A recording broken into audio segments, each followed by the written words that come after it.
देखो ये अगला लॉ है आपका नंबर 5 जो है Gay-Lussac's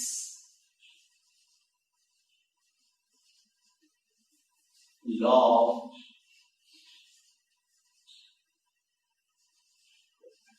gaseous volume या लॉ ऑफ gaseous volume भी लिखा होगा. It was proposed by Gay-Lussac's, इसलिए इसका नाम पड़ेगा Gay-Lussac's लॉ. कंबाइनिंग वॉल्यूम भी लिखा होता है या गैसेस वॉल्यूम लिख देगा या कंबाइनिंग वॉल्यूम. ये लॉ के एप्लीकेशन है. रेसिप्रोकल का बहुत ज्यादा एप्लीकेशन नहीं है, सवाल भी नहीं उसके नहीं बने हैं, पर अपने को ध्यान रखना है. एक आध ऑप्शन वाइज सवाल आएगा, इसे सॉल्व करने का दोस्तों को. ठीक है, देखो जरा Gay-Lussac's law of gases volume.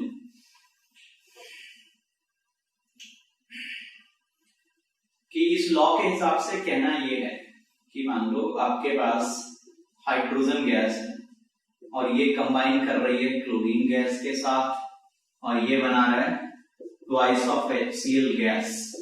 ठीक है, हाइड्रोजन क्लोरीन गैस के साथ कंबाइन करके ट्वाइस ऑफ HCl गैस बना रही है. अब यहां पे इस लॉ का कहना है कि अगर कोई गैसेस रिएक्टेंट और एक प्रोडक्ट भी उसके अंदर एक रिएक्शन के अंदर मौजूद है तो उनके बीच बड़ा सिंपल रेशियो होगा. According to this law, under similar condition of temperature and pressure, according to this law, under similar condition of temperature and pressure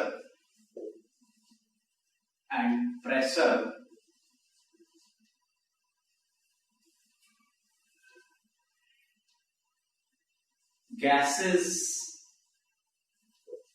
react with each other in simple ratio and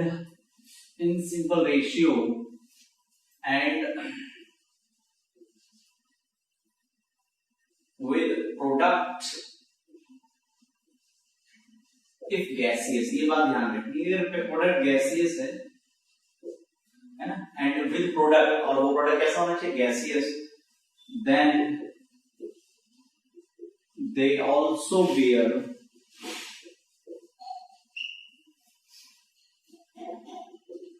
simple ratio with product के साथ भी उनका simple ratio होगा. इस law का बड़ा simple सा कहना है, अगर टेम्परेचर और प्रेशर की कंडीशन सेम है तो आपके जो रिएक्टेंट होंगे गैसेस के उनके बीच जो रेशियो आ रहा है, राइट ओवर हियर से रिएक्टेंट है अपने और इधर मान लो हमने लिया प्रोडक्ट, तो रिएक्टेंट अगर एक से ज्यादा है तो उनका जो रेशियो होगा वो भी सिंपल होगा, यानी वो आपस में सिंपल रेशियो में कंबाइन कर रहे हैं 1:1, और जो प्रोडक्ट बनेगा उसका रेशियो रिएक्टेंट के साथ भी सिंपल ही होगा. जैसे इस केस में हमारे प्रोडक्ट का रेशियो रिएक्टेंट के कंपैरिजन में 2 आ रहा है, यानी ये 1:1 के रेशियो में कंबाइन कर रहे हैं और 2 के रेशियो में प्रोडक्ट को बना रहे हैं. ठीक है, जैसे मान लो आपने लिया 2H2 गैस कंबाइन कर रही है ऑक्सीजन गैस से और ये बना रही है 2H2O गैस. तो यहाँ पे इन दोनों का रेशियो क्या बड़ा सिंपल है, 2:1, यानी reactants are combining with each other, है ना. यहाँ क्या है, according to this law under similar condition of temperature and pressure gases react with each other in simple ratio. So gases react with each other, यानी hydrogen oxygen का ratio 2:1 है, and with the product, बशर्ते product क्या होना चाहिए, gaseous, they will also have a very simple ratio with the product, है ना. तो यहाँ देखो प्रोडक्ट कितना आ रहा है, 2:1:2 आ रहा है. या मान लो एक और एग्जांपल लेते हैं, जैसे N2 gas plus 3H2 gas बना रहा है 2NH3 गैस. तो यहाँ देखो गैसेस किस रेशियो में कंबाइन कर रही है, 1:3 में, और जो प्रोडक्ट बन रहा है उसका रेशियो भी सिंपल ही है 1:2. अगर मैं बात करूं कार्बन से मोनोऑक्साइड और इसकी कॉम्बिनेशन कराई ऑक्सीजन गैस के साथ, इसको ट्वाइस लेके बना है ये CO2 गैस, तो देखो सेम रेशियो फॉलो हो रहा है 2:1 ठीक है, is to 2। ये है ये particular law Gay-Lussac's law of combining volume या Gay-Lussac's law of gases volume. अब सवाल आता है ये लॉ तो ठीक है, ये स्टेटमेंट भी समझ में आ गया, इजी स्टेटमेंट है, कुछ नहीं है। क्वेश्चन है कि अब इस लॉ के एप्लीकेशन से अपन सवाल कैसे करेंगे, किस तरह के सवाल बनेंगे। बहुत सिंपल इजी टाइप के क्वेश्चन इससे क्रैक हो जाते हैं। इसका खूब सारा एप्लीकेशन पहले चैप्टर अपने में है। मैं आपको एक आध प्रॉब्लम कराता हूँ। जैसे मान लो यही पहली इक्वेशन लिख लेते हैं, ठीक है, थोड़ा सा क्वेश्चन यहाँ पे लिखते हैं। देखो क्या है कि मान लो क्वेश्चन लिया, जैसे कि यही ले लिया ना, हाइड्रोजन गैस, पहला एग्जांपल ले लिया, hydrogen gas combine with chlorine gas to form 2HCl। Question ये ले रहे हैं, इक्वेशन ये है कि 20 ml of hydrogen gas combines with 30 ml of Cl2। ये इन्होंने कह दिया। अब कह रहा है कि find out the amount of HCl formed and amount of Cl2 unreacted and amount of chlorine unreacted। ठीक है, देखो पहली बात ये आप लॉ तभी लगाइएगा जब आपकी gases involve, only applicable for gases. Already liquid आ गया, लॉ गड़बड़ हो जाएगा। तो क्या ध्यान रखना है, ओनली एप्लीकेबल फॉर गैसेस, है ना, गैसेस के लिए ही लगेगा। और किस कंडीशन में, अंडर सिमिलर कंडीशन। तो मैं यहां सवाल में लिख दे रहा हूं कि at STP, standard temperature pressure condition ले ली। एसटीपी का मतलब होता है standard temperature and pressure. In chemistry अगर हम एसटीपी की बात करेंगे तो उसका मतलब है कि 0 डिग्री सेंटीग्रेड, या आप कह सकते हो 273 kelvin and 1 atm। This is the standard condition. यानी हमारी कंडीशन जो तो ये आ रही है statement under similar condition of temperature and pressure we have to go. तो यहाँ एसटीपी पे हो रहा है, यानी कंडीशन पूरे रिएक्शन की सेम ही रखी गई है। तो हमें ये कहा गया है कि हमारे पास 20 ml इसका था, 30 ml इसका था। कह रहे हैं कि बताओ भी, फाइंड आउट करो इसका वॉल्यूम और हाउ मच अनरिएक्टेड, ये कितनी बच गई, ये भी फाइंड आउट करना है। तो अभी हम इस लॉ को कैसे लगाएंगे, बड़ा सिंपल है।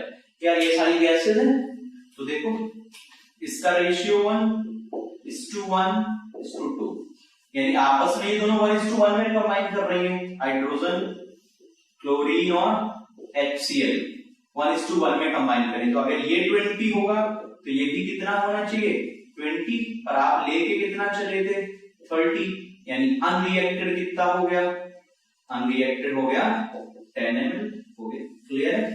अब ये 1 है तो ये 2 बन रहा है, ये 1 है तो ये 2 बन रहा है। तो अगर इसका 1 है तो ये कितना बना, 2। तो अगर ये 20 होगा तो ये कितना बनेगा, 40 हो गया आंसर। यानी कितने ml आ गए इसके, we got 40 ml of HCl is produced. इस तरह से अपन इसको कर सकते हैं। Is it clear? बड़ा आसान है इसको अप्लाई करना, समझ में आया। How much amount of HCl form और कितनी Cl2 अनरिएक्टेड है, ठीक है।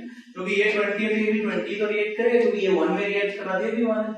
तो अगर हम लेके चले थे 30 तो बच कितनी जाएगी, 10 अनरिएक्टेड क्लोरीन। और बनेगी कितनी, ये 1:2 है तो ये 20 है, 40 हो जाएगा। तो ये 40 ml ऑफ HCl बनेगी। आप ये लगा सकते हैं। मान लो लिया कि N2 गैस, 3H2 गैस और ये बन गई 2NH3 गैस।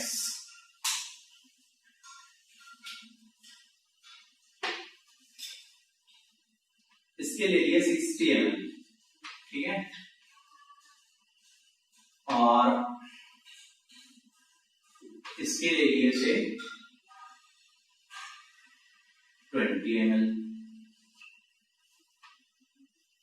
ठीक है, अब हमको बताना है find out ammonia form and N2 unreacted. Nitrogen कितनी अनरिएक्टेड और अमोनिया कितना बना। अब देखो बड़ा सिंपल है, गैसेस में अंडर सिमिलर कंडीशन भी बोल दे रहा हूं, यही आपको दिया होगा कि एसटीपी पे या कोई और टेंपरेचर कंडीशन दे देगा। तो बहुत सिंपल है, क्या करोगे N2 और हाइड्रोजन और अमोनिया रेशियो क्या आ रहा है 1:3। स्टोइकोमेट्री बैलेंस होना बहुत जरूरी है, रिमेंबर है ना, you have to balance out the equation. 1:3:2 आ गया, ठीक है 1:3:2। अब देखो जब इसका 3 है तो इसका कितना जा रहा है 1 जा रहा है, जब ये 1 जाता है तो इसके 3 खर्च होते हैं ना। अब यहां देखो ये कितना है कि अगर इसका 1 होता तो इसका कितना खर्च होता 1/3 खर्च होता, राइट। तो देखो जरा इसका 1 है तो इसका खर्च कितना हो रहा है 1/3। तो अगर ये 20 होगा तो इसका खर्च कितना हो जाएगा 20/3 खर्च हो जाएगा, राइट। अगर ये 1 था, ये 1:3 का रेशियो है तो ये 1 होगा तो इसका खर्च कितना होगा, जब इसके 3 ml खर्च होंगे तो इसका 1 ml खर्च होगा, इसको ऐसे बोल सकते हैं। अगर इसका 1 ml खर्च होगा तो इसके 1/3 ml खर्च होंगे। तो अगर इसके 20 ml खर्च होंगे तो इसके कितने खर्च होंगे 20/3। सो हम लेकर कितने चले थे 60 ml। तो मैं क्या बोलूंगा अनरिएक्टेड नाइट्रोजन क्या हुई, लेकर चले थे 60 ml, खर्च कितनी हुई 20/3, राइट। सो हमारे पास क्या आ गया 160/3 है ना, ये 180 और 20 तो 160/3 है ना, 180 माइनस 20 160। सो लगभग we will be getting around 53.33 ml। ये सॉल्व हो गया जाएगा, ये 150 से जाएगा 50 का, बचेगा 10, 10/3 क्या हो जाएगा 3.33, ठीक है। तो 50 और 23.33 आ जाएगा, क्लियर। अच्छा अगर मैं बोलूं कितना अमोनिया बना, तो देखो भाई ये बच जा रही है, खत्म कौन हो रहा है, ये जो खत्म हो गया वही डिसाइड करता है प्रोडक्ट। क्यों, जब तक ये यहाँ 20 था, अब ये जब इसका 20 गया तो इसका 20/3 गया, तो यहाँ क्या बचा 0, और यहाँ कितना बचा 53.33। ये बात समझ आ रही है, ये बड़ा इंपॉर्टेंट है, आगे बाद में सिखाऊंगा भी, ये और तरीके भी इसको करने। लॉजिकली समझो, ये 1:3 है, यानी जब इसका 3 खर्च हो रहा है इसका 1, इसका 1 खर्च हो रहा है इसका 1/3, अब इसका 20 खर्च हो गया तो इसका कितना खर्च हुआ 20/3। तो जब ये 20 खर्च हो गया तो ये कितना बचा 0, खत्म हो गई हाइड्रोजन खत्म। तो इसका कितना बचा 53.33, इससे माइनस करके आ गया, राइट 53.33, राइट। तो अब देखो इसको अपन कह सकते थे ये 6.67 लगी, तो ये 20 लगी तो ये कितनी लगी 6.67 लगी। तो अब ये 0 हो गया, ये तो अभी बचा, तो ये कितना बनेगा, how much ammonia will be form, कौन डिसाइड करेगा।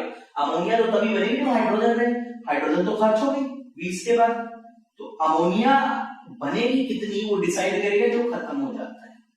हाइड्रोजन खर्च हो गई तो हाइड्रोजन के रिस्पेक्ट टू कैलकुलेट करेंगे, ना कि इसके respect to. This is very important thing we have to remember, ना we will be calculating with respect to hydrogen, है ना कि विद रिस्पेक्ट टू नाइट्रोजन, क्योंकि भले ही नाइट्रोजन बची है पर जब तक हाइड्रोजन नहीं है तो अमोनिया थोड़ी बनेगी, क्योंकि यहाँ तो हाइड्रोजन भी आ रहा है। तो जो खत्म हो जाता है, जो प्रोडक्ट जो रिएक्टेंट खत्म हो जाता है वो डिसाइड करेगा कितना बनेगा, जो एक्स्ट्रा बचता है वो डिसाइड नहीं करता है। तो you have to always remember कि द प्रोडक्ट फॉर्म्ड, और ये बात अपने को समझनी है कि प्रोडक्ट फॉर्म्ड will be, या मैं लिख दे रहा हूं how much product formed will be decided by reactant which is completely consumed, जो रिएक्टेंट पूरी तरह से खर्च हो गया है वो डिसाइड करेगा कितना प्रोडक्ट बनेगा, ना कि वो जो बच गया है। लॉजिक समझ में आया। अब देखो कैसे करना है, यार ये 3:2 है तो ये 1 है तो ये कितना बनेगा 2:3, क्योंकि मुझे इसके रिस्पेक्ट टू देखना है। You have to look with respect to these two. Nitrogen से कोई मतलब नहीं, अमोनिया कितना बनेगा कौन डिसाइड करेगा, कितना प्रोडक्ट बनेगा वो डिसाइड होगा उस रिएक्टेंट से जो पूरी तरह से कंज्यूम हुआ हो। पूरी तरह से कंज्यूम कौन हुआ, हाइड्रोजन। तो हाइड्रोजन डिसाइड करेगी ना कि नाइट्रोजन। ओके, सो देखो ये 3 है तो ये क्या है, 2 है, ये 1 होगा तो इसका कितना जाएगा, 2/3 बनेगा ना। तो अगर ये 20 होगा तो ये कितना बनेगा, 2/3 into 20, दैट मींस 40/3, राइट। और जो हो जाएगा जाके आपका 13 3 तो 13.33 की रेंज में आ जाएगा। तो ये इस तरह से, तो how much ammonia will be formed, will be 13.33 ml। थोड़ा से अभी मे बी स्टार्टिंग में आपको कंफ्यूजिंग लगेंगे, पर मैं आपको जो है एक और सॉल्व कराता हूँ और मैं जरा एक बार इसका मतलब भी समझाने की कोशिश करता हूँ, जरा समझना है ना, जरा देखना इसका एक और रिएक्शन लिख रहा हूँ, उसको मैं कुछ और कॉन्सेप्ट बता रहा हूँ, तो ये कॉन्सेप्ट ध्यान रखना है। इसको बाद में भी आगे स्टोइकोमेट्रिक प्रॉब्लम्स में करेंगे तो कुछ बोलेंगे इस चीज को, इस कॉन्सेप्ट में जो रिएक्टेंट कंप्लीटली कंज्यूम होता है उसको लिमिटिंग रिएजेंट कहते हैं, आगे भी पढ़ाएंगे। पर स्टोइकोमेट्रिक प्रॉब्लम्स से अभी इंट्रोड्यूस नहीं कर रहा उस कॉन्सेप्ट को। जरा देखो एक और मैं लिखता हूँ इक्वेशन, जैसा इक्वेशन लिखी है ये वाली ना, 2H2 gas O2 gas forming 2H2O gas. पहले अपने को इसका मतलब समझना है, इसका मतलब क्या होता है, ठीक है। देखो इस इक्वेशन को पहले इंटरप्रेट करना सीखना है, ठीक है। अभी इंटरप्रिटेशन में कुछ चीजें तो नहीं बताऊंगा, वो कॉन्सेप्ट इंट्रोड्यूस नहीं हुआ है, पर ऐसे तो हम कह सकते हैं कि इसके 2 मॉलिक्यूल क्या कहा जा सकता है कि of hydrogen react with 1 molecule of oxygen to form 2 molecule of H2O। ये इसका मतलब हो जाता है। कोई भी क्वेश्चन लिखी उसको बनाए से इंटरप्रेट कर सकते हैं, या मैं इसको गैसेस के टर्म में बोलूंगा कि यार इसका एक वॉल्यूम, सॉरी 2 लिखूं, इसका 2 वॉल्यूम, इसके एक वॉल्यूम से रिएक्ट कर रहा है तो इसके 2 वॉल्यूम बन रहे हैं, ये इसका मतलब है। और भी 1-2 मीनिंग है, फिर मोल कॉन्सेप्ट इंट्रोड्यूस होगा तब बताऊंगा, तो इसको ऐसे भी इंटरप्रेट कर सकता हूं, राइट।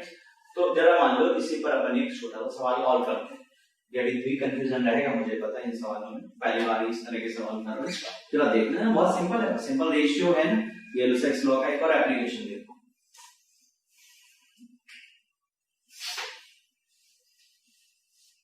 मान लो इसके लिए 40 ml, ठीक है, इसके लिए 15 ml।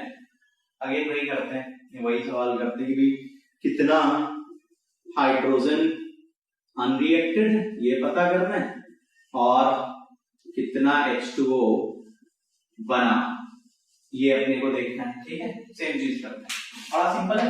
गैसोसेक्स लगा के सारी गैसेस हैं और रिएक्टेंट प्रोडक्ट सारे गैसेस हैं, उनके रेशियो लिख ले, H2:O2 H2H2O क्या रेशियो है, 2:1:2।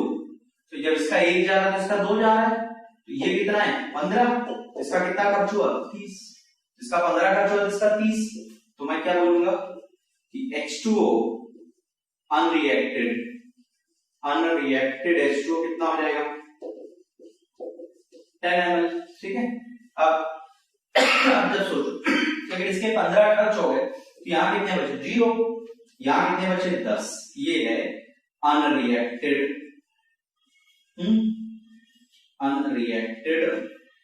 H2O। तो अब ये मैंने क्या कहा था कि कितना प्रोडक्ट बनेगा कौन डिसाइड करेगा, जो खर्च हो गया, खर्च कौन होगा, ऑक्सीजन पूरी तरह से कंप्लीटली कंज्यूम हो गया। तो देखो इनके बीच रेशियो क्या आ रहा है, ठीक है। देखो जब ये 1 है तो ये 2 है, तो ये 15 होगा तो ये कितना हो जाएगा 30, तो ये कितना बचेगा 0 और ये कितना बन जाएगा 30, यानी आपका H2O फॉर्म्ड कितना हो गया 30 ml। अभी तो ऐसे रेशियो से कर लेना, बाद में छोटी सी ट्रिक बताऊंगा जब प्रॉब्लम से रिलेटेड जो स्टोइकोमेट्री करूंगा वहां इनकी ट्रिक्स है, you will be solving it out using the concept of mole, जो अपन लोग अगले टॉपिक में इंट्रोड्यूस भी करने जा रहे हैं। बस एक लॉ और बचा,